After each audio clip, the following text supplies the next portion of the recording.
Hey, Bruce Ender here, your boomer consumer, and I have to admit, I made a mistake. I bought a refurbished Galaxy S8 Plus off of Amazon, and it turned out not to work out at all. I'm going to share with you my story.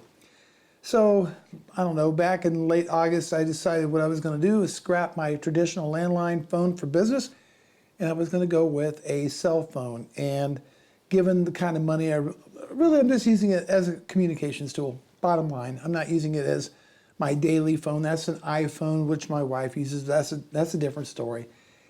Anyhow, I went to the various carriers here in town, looked at their phones, and I was going to go with a prepaid plan as opposed to the traditional postpaid plan, which works out to actually be a better deal, I think, financially. I was not impressed at all with all the phones that they had in stock, so I went to Amazon and I bought this S8. And I received it on September the 5th. And it actually worked out very, very well. No problem. It came with a screen protector attached to it. Yeah, not a bad phone. Very bare bones. You just got a charger, I think a SIM ejection tool in the phone, and that was it.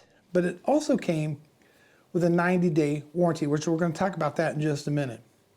So I get the phone, use it for a little over a month, and on the day I had to take my mother-in-law to a doctor's appointment, I picked the phone, got ready to set the phone down on my desk. The screen flashed a bright white and then it died. Totally died. Couldn't get it to work. Tried all kinds of different things. No go. Screen's dead. And I needed a phone right away because I'm, again, running my business on it. The only option that I could find was a brand new S8 at Walmart for $3.99, and needing a phone right away because, again, my mother-in-law is in the hospital or going to the hospital. That's a long story. And being on the road, trying to run the business, I had to have a phone right away. Couldn't wait to send this back and get another one. And so, so I call Amazon and I say, hey, I need to return this phone. And I got a customer service representative said, well, sir, it's been over 30 days since you bought the phone, therefore it doesn't qualify for our return policy.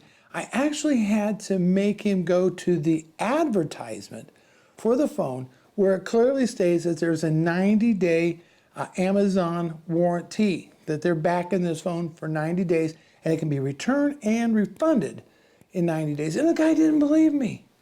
And he finally went with me and I shared it, and he finally found it. He goes, oh, it was almost like he was really pissed off about the whole thing. And fine, we'll go ahead and send you a return slip on this.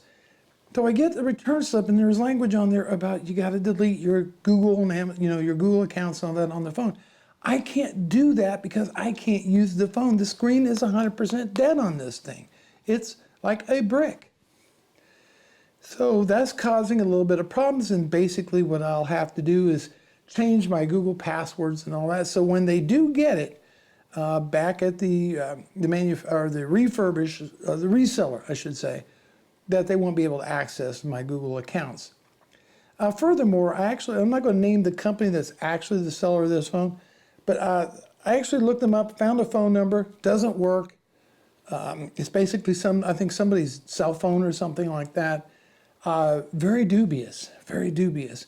So the lesson that I learned on this whole situation was when it comes to refurbished, remanufactured electronics, unless I think you're buying directly from the manufacturer themselves, if it's Dell or Apple or somebody like that, I think you're going to be in good shape. But I think when you start looking around on Amazon and you're looking at refurbished electronics, remanufactured from third-party sellers on there, things get a lot more dicey. Now, that's not to say that it wasn't a good deal for $279, but it turned out to be a bad deal because the phone simply broke within a little over 30 days. And if they didn't have that 90-day return policy, I'd been out almost $300 on this brick of a phone. It's going back tomorrow, as a matter of fact, on Monday. Getting it all packaged up and ready to go. So that's the lesson learned that I wanted to share with you. Now, what I would like to hear is if you have any refurbished, remanufactured horror stories that you'd like to share with my audience. I'd love to hear from you. Leave a comment down below.